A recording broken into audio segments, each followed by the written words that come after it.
Greetings, fanboys and fangirls. Jared here with another review from Fanboys Forever.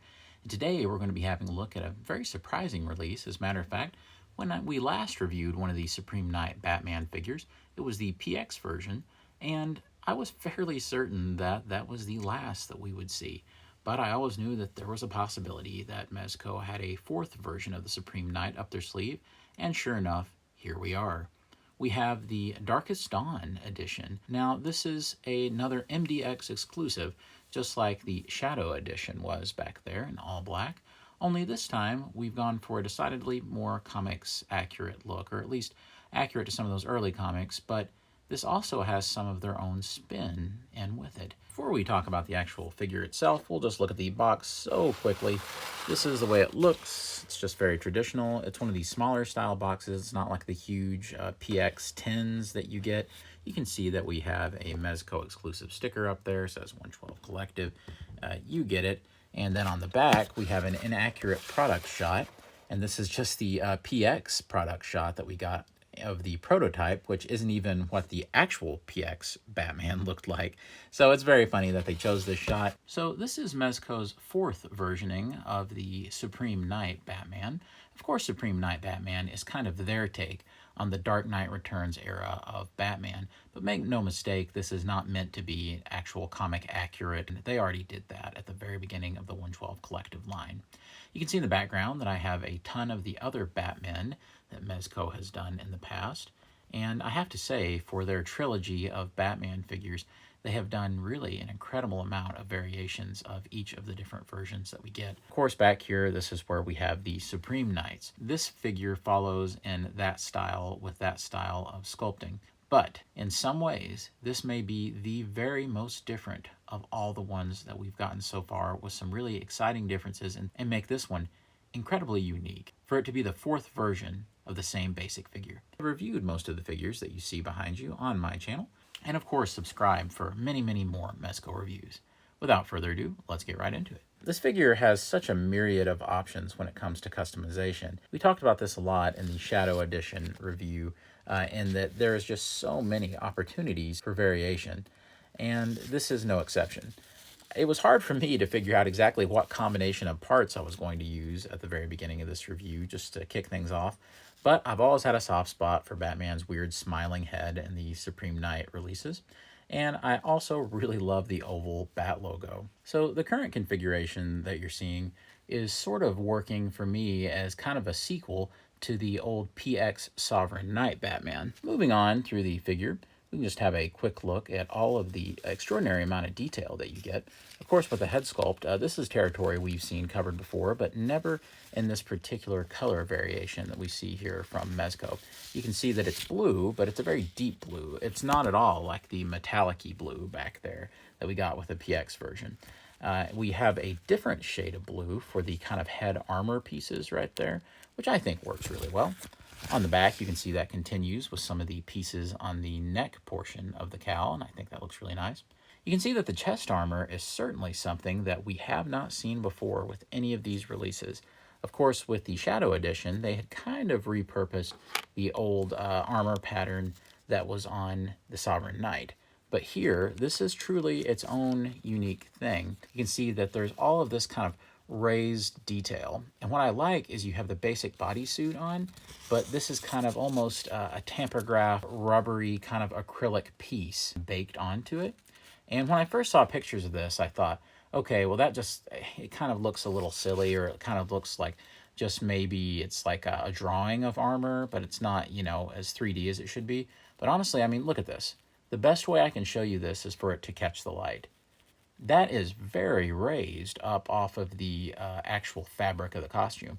It's raised so much that, as you can see the light catching it, it really does give the illusion that Batman has donned some kind of like armored vest. You can see that that continues over here to the side, and we'll take the cape off to have a look at some of the other armor. Even on the legs, you have these really cool thigh guards. Now, I do think that these maybe possibly aim a little close to the sun for my taste, because they're just so large. And they're definitely relying on that kind of tampographic raised kind of piece to really sell a whole lot of bulk and a whole lot of legitimate padding here. And I think that's a pretty tall order for something like this. because it is meant to be more of an illusion of that kind of thing. However, I do think it does the job very nicely. Do I wish that they had actually just attached plastic pieces over this for the armor? Yeah, I do. But at the same time, you've got to imagine that that would have probably compromised some of the proportions of the figure. You also have the knee pads, which have kind of been a point of contention for a lot of the fans in the community. I really like the knee pads, and I wasn't sure if I would or not. I remember I really did enjoy the knee pads on the other versions of Supreme. Of course, PX didn't have it, and it's kind of funny because it does give the PX version more of a comic accurate feel, but at the same time, he kind of loses that metal, that grit of the other Supreme Knight versions, and I'm glad that this is here. Once again, I'll say that maybe these would be better off as just being gray or like a dark gray rather than matching the boots, but I also get what they're going for. Down here on the boots, we have those two different shades of blue as well as the bolts. You're getting just so much variance. It really looks very nice in all the color. The belt is the same belt we've seen with all of the releases, but finally, for the first time, they are doing a standard yellow version of Batman's belt. I do believe this is, and I could be wrong, maybe I'm forgetting one, but I think this is the first and only time Mezco has ever actually went for yellow on Batman's belt. There's something to be said for doing it this way at least once, and I'm glad that they did, so I'm really glad to see that. Let's go ahead and take the head off here, and we'll kind of talk more about how that works a little later in the review. So now that we have that off, we can see the armor even better. Here's just some more of the padding, especially on the biceps right here. Have some really cool, it's almost like a striping right there. And we can see the gauntlets have those same kind of variances in blue. And I think this sells the idea that Batman has put armor on over the standard gauntlets better than the other versions did, because there's such a difference, a stark difference between this deep blue and this lighter blue right here. Moving on to the fist, Batman is wearing kind of a gauntlet here.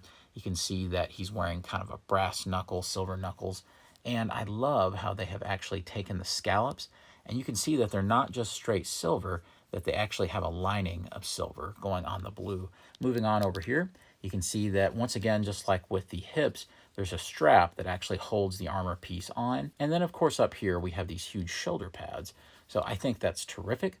On the back, we have some really cool stitching, and I really like what they've been doing with these Supreme Knight figures, where it has this almost kind of like a lightning bolt pattern, or it's more of a robotic kind of stitch. It's not trying to just be perfectly smooth and straight, and it's right along the kind of robotic spine back here, which means that this sells it better than any of the other figures do, because you already have what looks like a bunch of armor back here. Of course, down here we have more of the straps on the other side, and the backs of the boots. Now, you can probably already tell that the chest has these magnets embedded in it. You can see that those are where the little magnets go.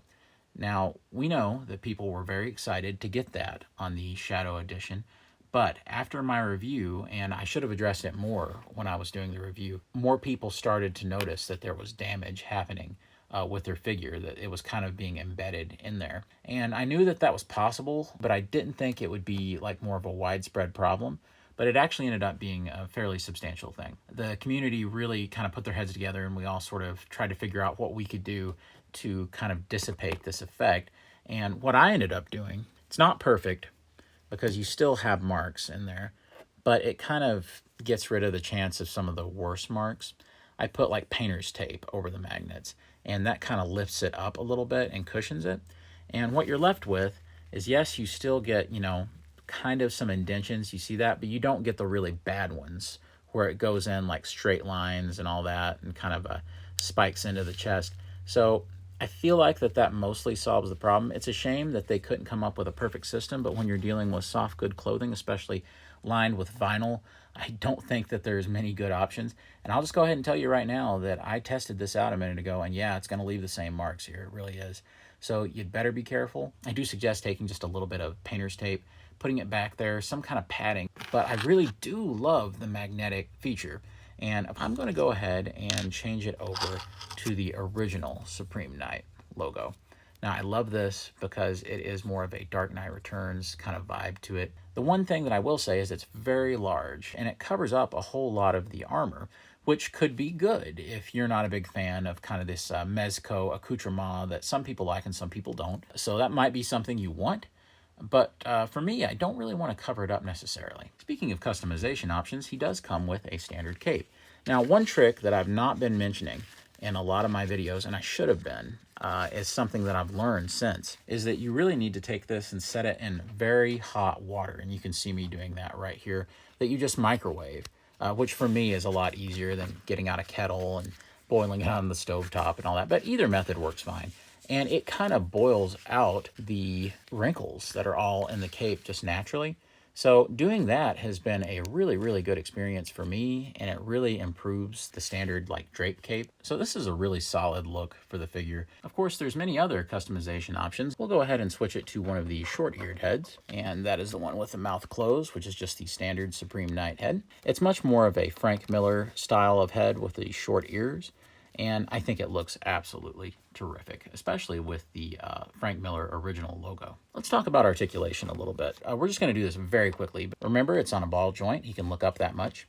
He can look down that much, which is better than the up portion. He can go side to side, little inquisitive look right there. Using this, and every one of these suits are a little different, so I always give different advice based on different suits. There's more kind of tampographic sort of details. So I'm a little less eager to bend this and do crazy things with it, because look up here. You can see that with the shoulder pad, you're going to get it stretched as well. Now, I will say that they have been pretty good about putting it at a spot where it's not on the natural fold. But once you start going crazy, you might get some stuff going on with this. So I would say I'm comfortable with this. Off to the side, we can get him about that much, so it's way up, especially if you want to have those poses where he has the cape out, which I think looks really nice. And then he has a double jointed elbow, but it doesn't do much good because the gauntlet is so big that it keeps him from flexing anymore. Now, it's still not a really big problem because he can get over 90 degrees, but still it's something to be aware of. Remember, we do have a swivel and we do have a hinge on both wrists. We do have a diaphragm swivel, so you can go around. Once again, I'm just cautioning you because of all the details that are on the front. I wouldn't think you would want to do anything too crazy here because you would risk ripping this. You also get kind of a crunch. He can go down pretty far, and we'll just take the cape off so you can see it a little bit better. He can go back pretty far too, but once again, I wouldn't stretch this out and warp the front details too much, but I think it works. He can also kind of do a side to side sort of, so that's also possible as well. Down here, we get a really good kick, and thankfully, they put this thigh armor at a spot to where it really isn't in the crease of the inseam of the pants. So you can kind of just go to town and not worry too much. But there is proof that these are kind of detrimental in some ways, and I'll show you what that is in a second. He can do the splits, but it seems like these pants have a little less room on the inseam. So this is probably as much as I would go, and it looks kind of weird. It's kind of doing the old thing that some of like Space Ghost and things would do where the inseam's a little low. This is probably going to vary from sample to sample though. So we also have a swivel here at the thigh, and it's very serviceable. But like I was saying, there is proof that these things can be easily damaged. Check it out. This is just from being in the package, and you can see that it has embedded kind of a mark in there, and it doesn't really bother me because, I mean, look, this is going to be how the figure is standing most of the time, so you won't really see it. Probably with a little heat, you could dissipate the effect a little, but I'd say that mark is probably there to stay. Same for over here. There's a little bit of one, but not as bad. And I've seen that on a few different samples. So it's not just with mine. It is more of a widespread problem. But for me, it's not so bad. On down, this is a double joint right here. So he can almost kick his own butt. We can see that he does have a swivel at the boot, but you can't do too much with it. And I wouldn't want to do too much with it for fear of messing up the cloth pants. You can also see that we're pretty limited down here with what we can do. It's more of a ball joint that can rotate. You're going to be limited on exactly what you can do with the ankles, but it's good enough to where he can hold some pretty wide stances. Let's just put him to the test. I always like to do this. I think that's perfectly acceptable for a figure like this. It's a pretty good little wide stance. You could probably go a little bit wider. That does it for the articulation though. There is one other little quality nit that I have, and that is the stitching down here. It's the very smallest thing you can imagine, but there's just a little bit where it kind of veers off right here. And it's something you'll probably never even notice really, but it just has a little raised portion right there in the inseam.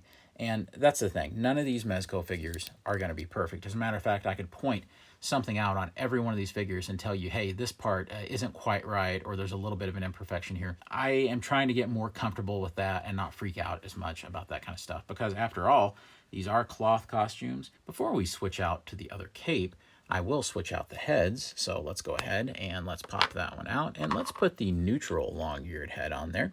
You can see I'm kind of partial to these long-geared heads. I just think that Mezco kind of hit something special with these. Here's our wired cape, and we've talked about the wired capes on here before and just how fantastic they are.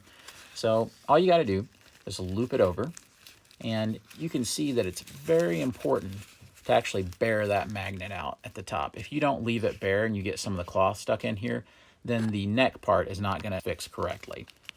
So we just put it on there. Magnet does the work. I think the magnets have probably spoiled us, and I don't think we can go back to the other method. It just makes things easier. It's more efficient. If you're a viewer of the channel whatsoever, you've heard me gush ad nauseum about these wired capes. They've done a great job. I've never had a problem with one of the wired capes, nothing significant. Everything is of the highest quality, and it's much better than the third-party capes that I have purchased. But if there's any third-party guys out there that want to send me one and prove me wrong on that and prove that they've done better, I'd be happy to review it and give it a shot. You can get some wonderful poses like this. And as I say in every one of these things, it pretty much just does all the work for you. So fight pose or flight pose, you have some incredible options to get some really cool things. Now, the only thing is I'll say that just like its PX brethren, the interior of the cape is not a good match color-wise for the exterior. So it's very noticeable that it's more of a gray or whatever, but thankfully it is a little darker than the bodysuit.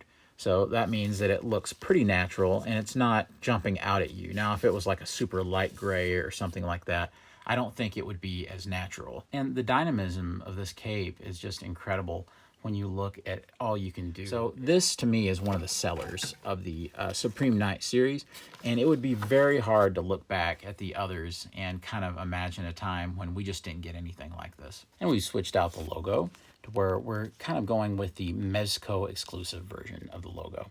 And this has become very popular, I've noticed, with photographers and reviewers alike. And it's for good reason too, because I think this is a really lovely design. It almost reminds me a little bit of the Batman Begins Bat logo design, while also kind of giving me a few little Hush vibes here and there.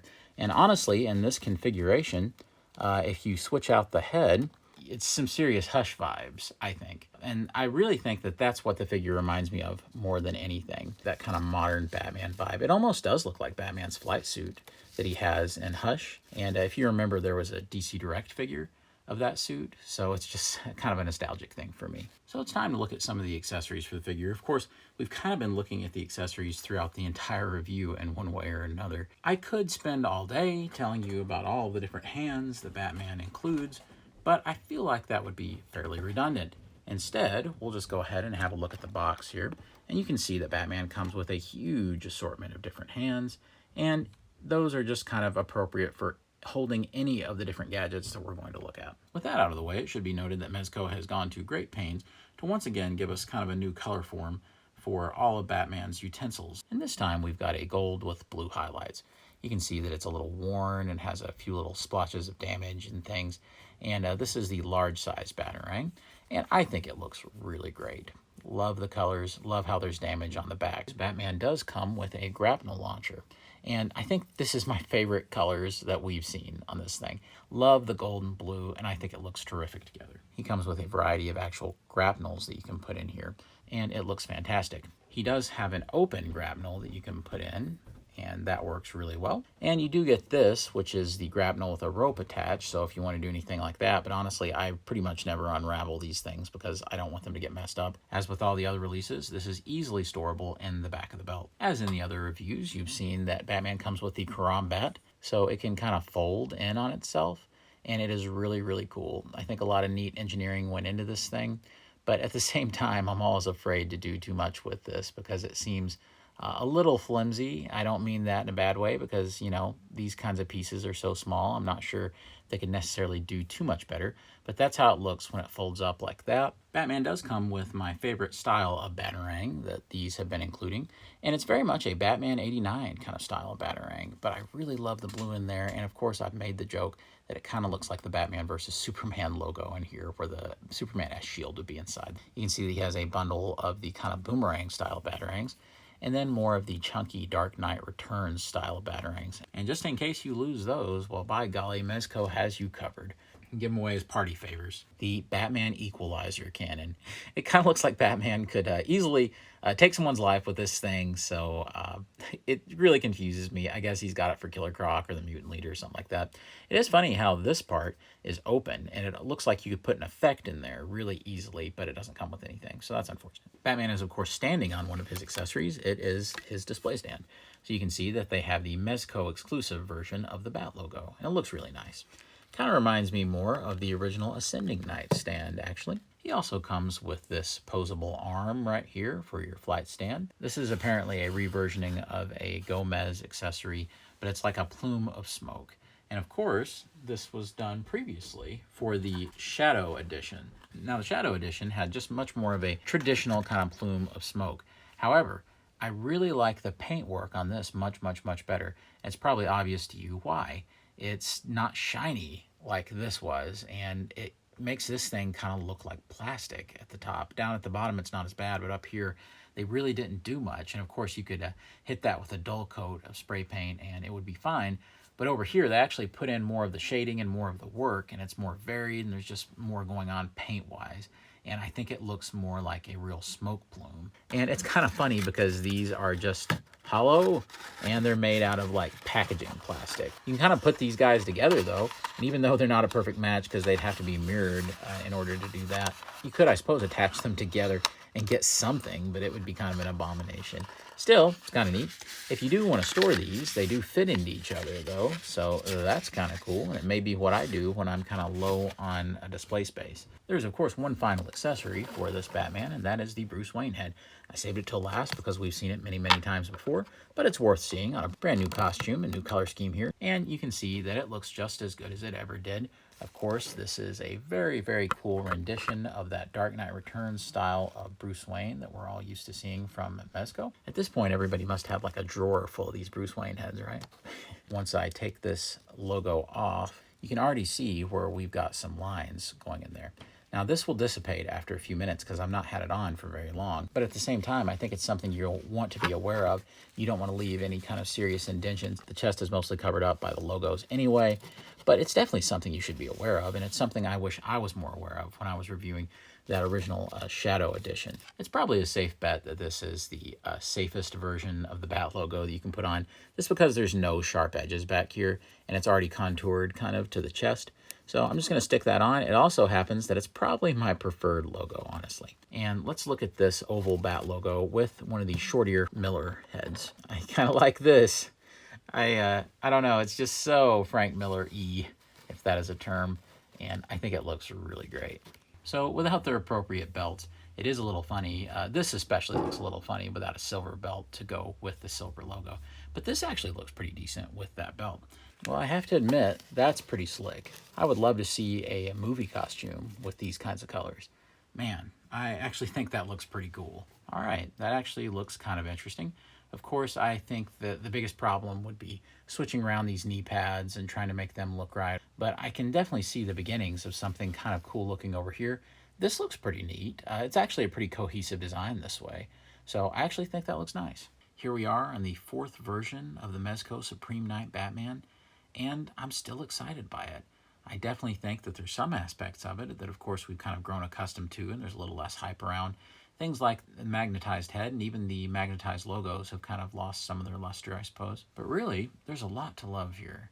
I think it's amazing that we have a 4th version of this figure that Mezco actually put in quite a significant amount of resources. That they took, I think, the popularity of the Shadow Edition and took that into account and kind of put their heads together, I think, and do a new version of that original MDX. And I definitely think that there's a lot of cool visual experimentation going on with this figure.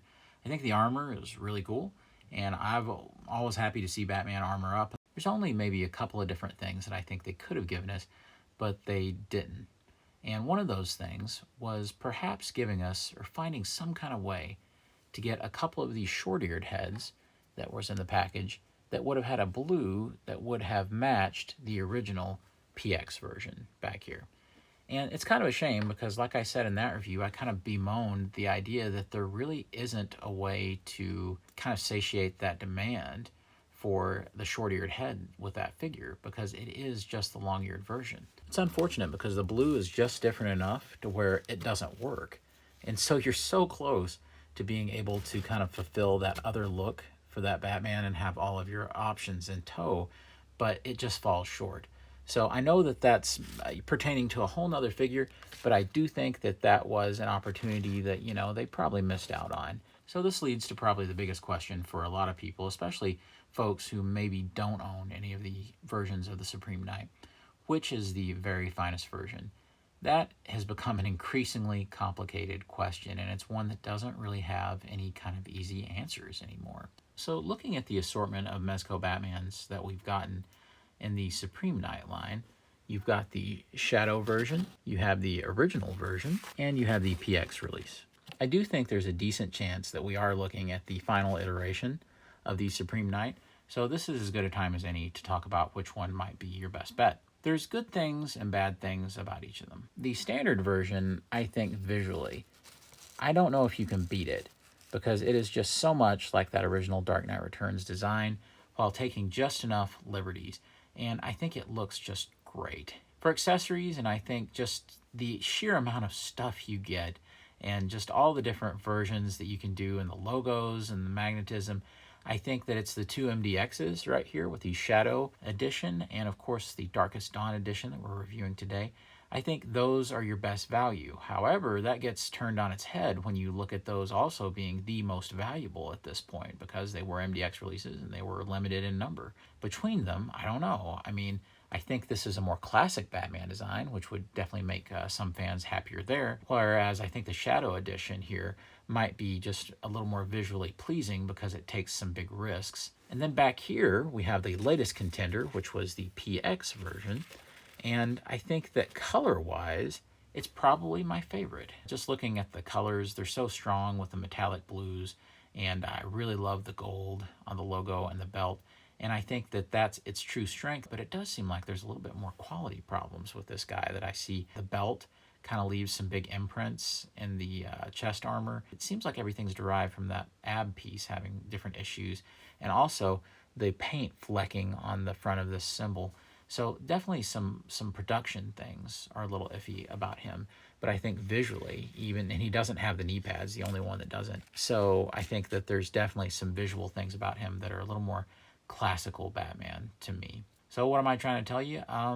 That I really don't have a recommendation for you. At this point, the waters are too murky. If you can find this guy near retail, then I would go for it because it's definitely a comic book style of Batman.